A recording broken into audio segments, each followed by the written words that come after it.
And we are back with the GSMC Wrestling Laureate podcast brought to you by the GSMC Sports Network. Just to kind of reflect on what we talked about my WWE Monday Night Raw review. So make sure you check out that video on YouTube, on the GSMC Sports Network, also the GSMC Podcasting Network. And next on tap, we have the WWE NXT preview. So, got lots to talk about. Such a little time. But before we move on and go further, I want to remind you guys to use the tips and donations link at the GSMCpodcast.net.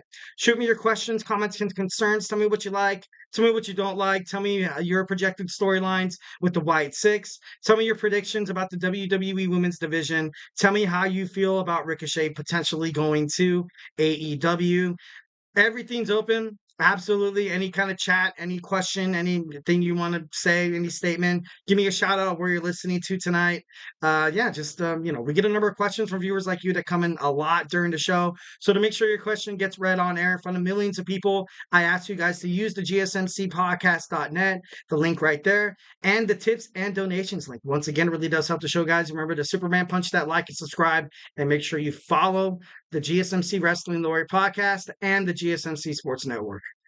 All right, so we're going to move on. We have our WWE NXT preview, so let's jump on into that. So today, obviously, you're going to have a lot of momentum kind of heading toward a WWE NXT Heatwave. It's right around the corner right now. There's only one confirmed match: Trick Williams against Javon Evans for the WWE NXT World Heavyweight Championship. That just means there's a whole match card left to be filled. So these next 2 weeks of WWE NXT is going to be hot. It's going to be hot. It's going to heat up like a heat wave. I'm just kidding. No, kind of play on words. I'm sorry. I'm a little cheesy, but it's going to be great. It's going to be great. And like I said before, there's a lot of fight left to be fought. There's a lot of challengers that need to be basically brought up. So don't miss WWE NXT tonight. I can't wait to watch it. Next, we have Ariana Grace. Ariana Grace taking on Sol Ruca. Winner could possibly be Kaylani Jordan's next challenger. I love both of these superstars. Honestly, I felt that Sol Ruca didn't really have an underlying, meniscus injury in her knee. She would be holding the WWE Women's North American Champ. I'm not trying to take anything away from Carter here, because I think she's no, not Carter. Jordan here, the inaugural champion.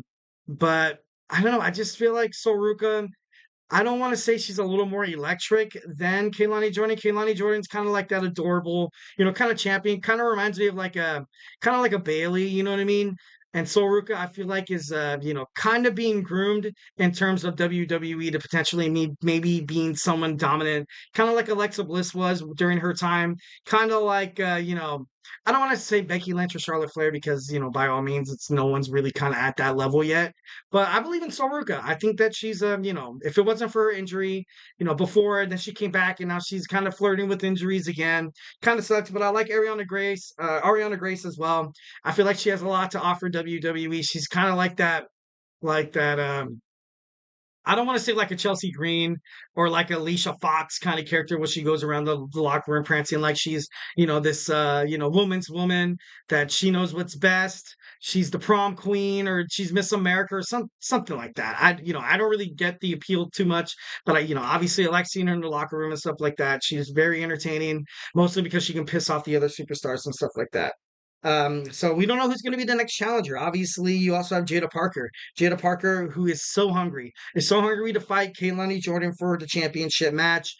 It's gonna get dicey. It's gonna get dicey here. I don't know if they're kind of heading toward. Obviously, you had Kaylani Jordan successfully retain her first championship bout against Mi Chin. I would have picked someone different, but that's my opinion. I kind of felt like they kind of had Mi Chin there as a veteran, kind of, testing the waters a little bit for the young, former, gymnast and Kaylani Jordan.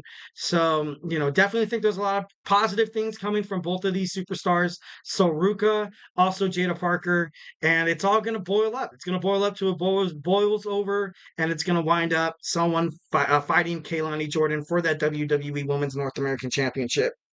Next, we have Damon Kemp. Damon Kemp is set to fight Tavion Heights. Charlie Dempsey of the No Quarter Catch crew is so desperate. He's so desperate right now. He wants to find leadership. He wants to find a purpose from the No Quarter Catch crew. Of course, after Drew Gulak kind of left, he was like, he was the teeth. He was kind of like the balls of the group. And, obviously, they're missing him. They're missing him. Watching WWE NXT post Drew Gulak for the No Quarter Catch crew, it's kind of hard to watch. It's kind of hard to watch mainly because they were so successful once when they had the Heritage Cup. They were bad guys. They were heels. They were everybody. They were every single person you watch on WWE when they come on the screen. You're like, oh God, not this guy. That was the No Credit Catch crew of the WWE NXT. And then, obviously Drew Gulak's contract wasn't renewed. There's speculation about the whole Ronda Rousey thing. I'm not going to get into that, but it's crazy. It's crazy. I feel for Charlie Dempsey. I definitely thought he was an amazing, Heritage Cup champion. My kind of philosophy in terms of titles within wrestling is that usually there has to be a balance between heel and baby faces in terms of the title holders. You have Kaylani Jordan, babyface, Trick Williams, babyface, Axiom, Nathan Fraser, babyface, Heritage Cup, Tony D'Angelo, babyface. The only person that's kind of doing it right is Roxanne Perez. Roxanne Perez is WWE NXT Women's Champion. And, obviously she's the only heel holding title right now. So, definitely think WWE NXT.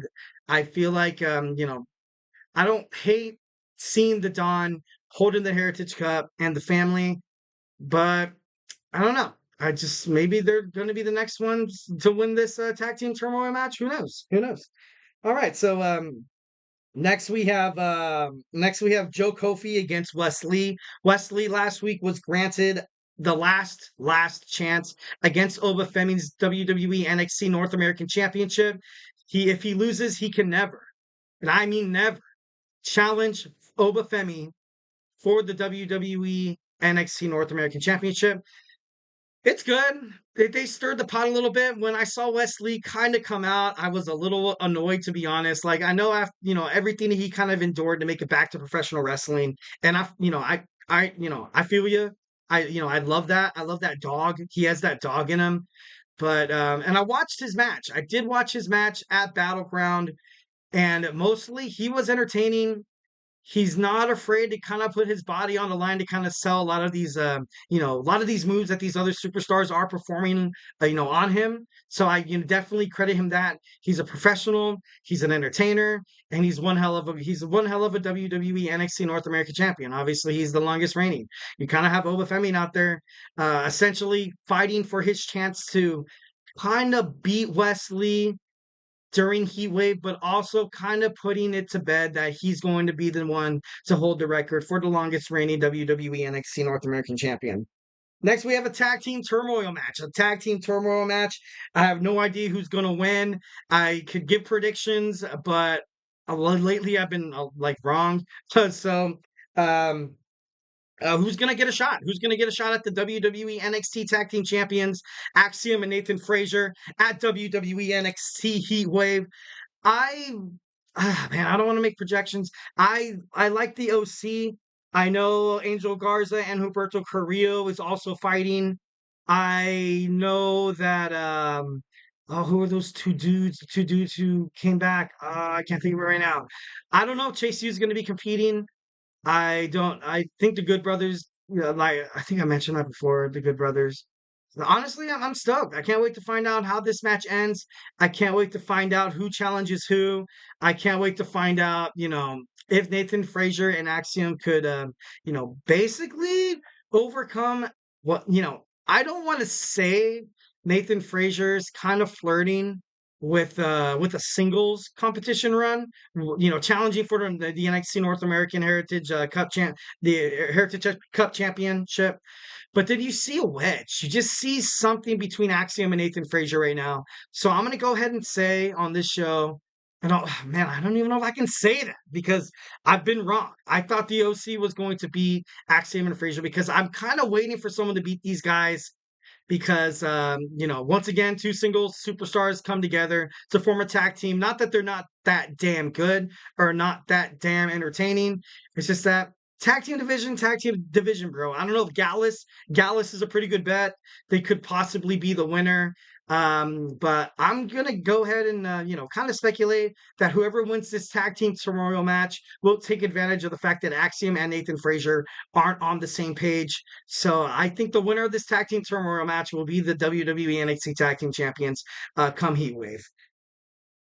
All right, moving on. So we also have uh, Shawn Spears against Trick Williams tonight. We also have Tony D'Angelo defending his Heritage Cup championship against the former champion Nathan Fraser. And just something real quick that I know I kind of surpassed it a little bit, but obviously Trick Williams is the WWE NXT World Heavyweight Champion. He constantly refers to Ethan Page as an outsider. He recently kind of had a run in with Cody Rhodes. Cody Rhodes, he's an outsider, kinda. Shawn Spears, is he an outsider? He was Ty Dillinger, the Perfect 10.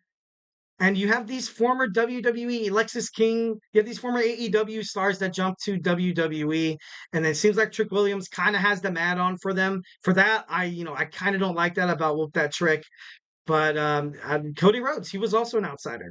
He was also an outsider. Now he's a phenomenal WWE undisputed champion. So, you can't really, bank on, the whole, they're outsiders. They don't belong here. But, who knows? Kind of finishing this segment up real quick. We don't know what's going to happen in terms of Brooke Jensen. You saw all over social media that his fiance was asking where he was, that he didn't show up to a booking. Then she apologized, saying that she ended up, finding him and now they're good and stuff like that. If you need help, reach out to somebody, yada, yada, yada. So WWE is trying really hard to kind of push this Brooks Jensen kind of factor here, because ultimately I feel like, I don't know, if this was real, I don't know. It'd be crazy. It'd be one of those things where it was like, dude, WWE, like, we never booked that. We never booked him getting arrested. We never booked him coming to an NXT show twice and not being on camera, him yelling at, like, it's crazy. It's crazy. It's gonna be interesting to find out with that. Lastly, Joe Hendry. Joe Hendry's popularity in the terms of professional wrestling, that WWE NXT needs to go out there and get him. I think that's highly a possibility. I would honestly love to see that. When you say his name, he will appear. I believe in Joe Hendry. But I would love to see him WWE NXT. I say it once before. I always say it, that he looks like a WWE superstar. Sorry, I'm gonna say it. All right, next we have our third segment. Our third segment, we're going to talk about injured and inactive WWE women's superstars that could possibly be making groundbreaking news inside the ropes as we speak. But yeah, honestly, stay tuned.